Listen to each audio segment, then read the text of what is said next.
Alphabet या गॉमा को याद कर लेना। एग्जैक्टली इसका मतलब होता है कि आप सोसाइटी में रहेंगे कैसे, मतलब आप बिहेव कैसे करेंगे। अब गाय भैंस को तो अपन पढ़ाते लिखाते हैं नहीं, इंसानों को ही पढ़ाते हैं ना, ताकि वो आपस में ना लड़े, प्यार मोहब्बत से रहे।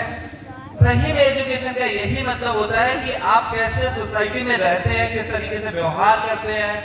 सेकेंड थिंग, दीक्षा ने शायद बोला था टाइम के बारे में, बहुत अच्छा बोला था। देखो यार 26 जनवरी 2023 ना आपकी लाइफ में वापस आएगा ना मेरी लाइफ में वापस आएगा, और इसी के साथ में ना तो 27 जनवरी वापस आएगा। तो ये जो समय है ना ये बहुत महत्वपूर्ण है, आप जितना इसका यूटिलाइजेशन कर सकते हैं।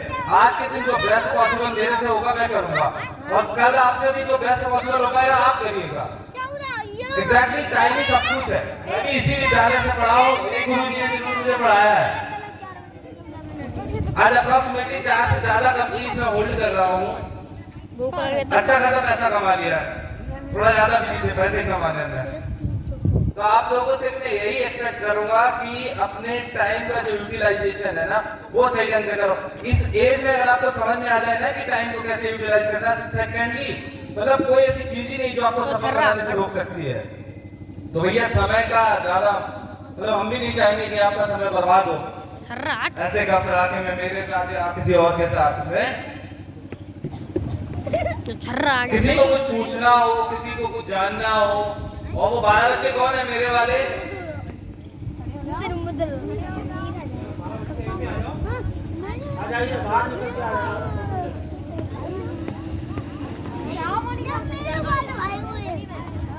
कौन से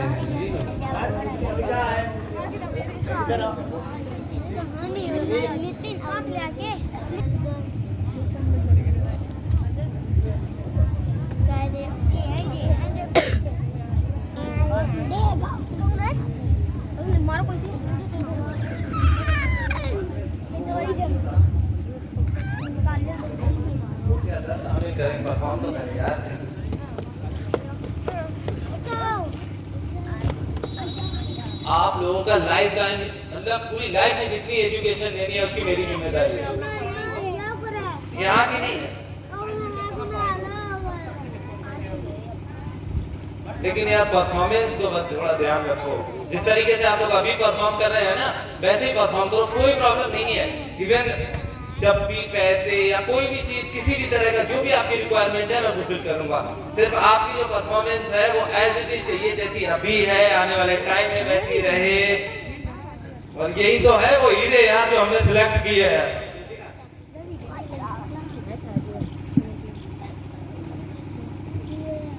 बहुत बहुत धन्यवाद। हिंदी थोड़ी वीक है वैसे ही मेरी।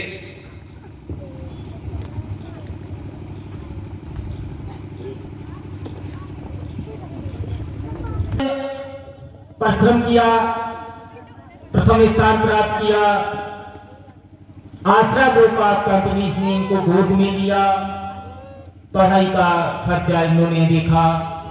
हर बच्चा अपने अंदर उमंग लाए, ये लक्ष्य लाए कि मुझको भी ये मंजिल पर पहुंचना है, तो निश्चित है पहुंच जाएगा।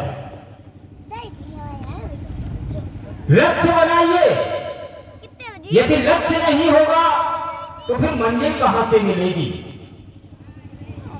कहते हैं ना, लेकिन लहरों की साहिल दरकार नहीं होती, लहरों की साहिल दरकार नहीं होती, हौसला बुलंद रखने वालों की कभी दीवार नहीं होती। जलते हुए चिराग ने कहा, जलते हुए चिराग ने आंधियों से कहा कि उजाला देने वालों की कभी हार नहीं होती। इसलिए संघर्ष करते रहिए, निश्चित है एक दिन आप सभी भी मंच पे आ जाएंगे और आसरा गांव मजबूर होगा आप सभी को गोद में लेने के लिए। लेकिन लक्ष्य बनाइए, संघर्ष कीजिए, मेहनत कीजिए, मंजिल जरूर मिलेगी, जरूर मिलेगी, जरूर मिलेगी। इसी के बीच आगे समय का अभाव देखते हुए पट्टा कराएंगे, कागज कर लिया तो बटे। प्यारे बच्चों, आसरा ग्रुप ऑफ कंपनीज ने इन 12 बच्चों को गोद में लिया। कार्य भी हो रहा है। विद्यालय धीरे धीरे शिखर की ओर बढ़ रहा है।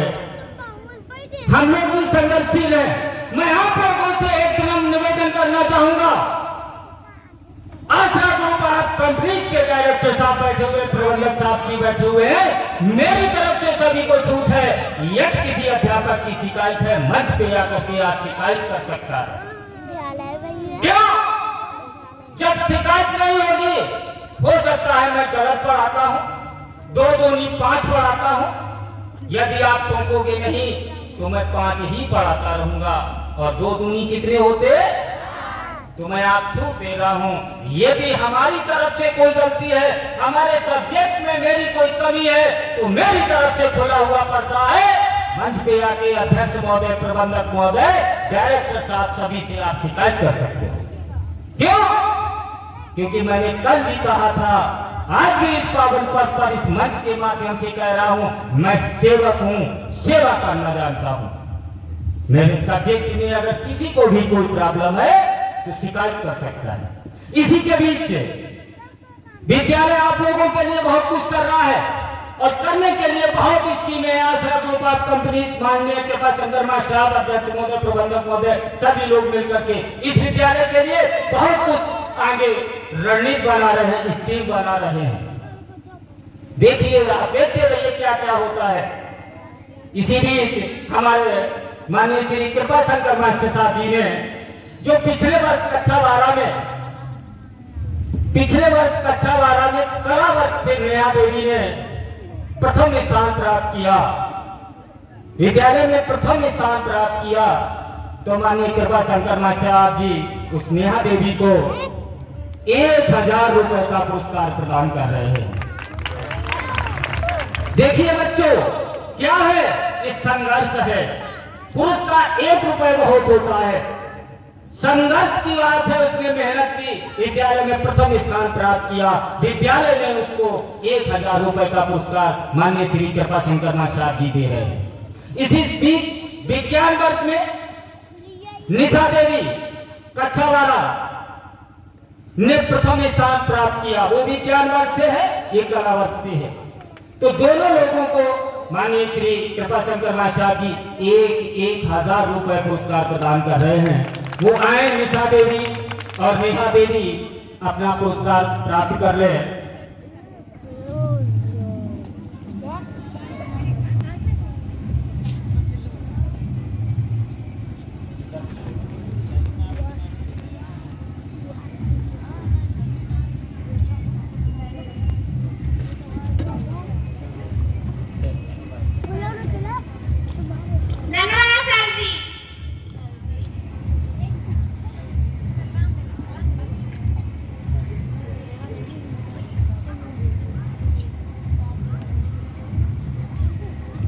टीचरों का मेरी तरफ से धन्यवाद।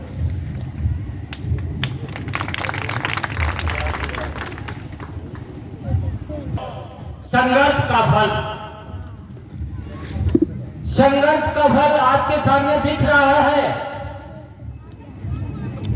और इनका फिर ये कहना है, वादा है आप लोगों से, इससे अधिक जो भी छात्र विद्यालय में टॉपर निकलेगा उसको भी इससे अधिक पुरस्कार प्रदान किया जाएगा। लक्ष्य रखा है आपके सामने, संघर्ष कीजिए और उसको पाने की कोशिश कीजिए। मेहनत करोगे, सफलता जरूर मिलेगी। के बीच आगे हमारे आयु है आगंतुक महानुभाव ने आप लोगों के लिए कुछ मिष्ठान के लिए पुरस्कार दिया है। वो इस प्रकार है।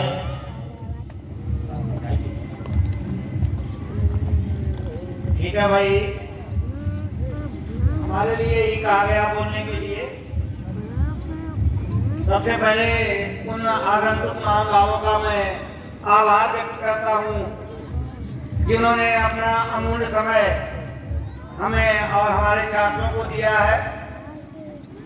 और इसके साथ ही आप लोगों के मिष्ठान वितरण हेतु पुरस्कार भी प्रदान किया है। सबसे पहले मैं क्षमा प्रार्थी हूँ अगर पुरस्कार बोलने में कोई कमी होती है, इसके लिए मैं आप लोगों से क्षमा चाहता हूँ। नाम इस प्रकार है। सबसे पहले सर श्री नीरज सिंह बरई एवं भूषण हैदराबादी इंटरकालीन तालीगाम की ओर से 501 रुपए का पुरस्कार प्रदान किया गया है और 51 रुपया श्री बलवंत सिंह जी कुकापुर, 101 रुपया श्री राम प्रकाश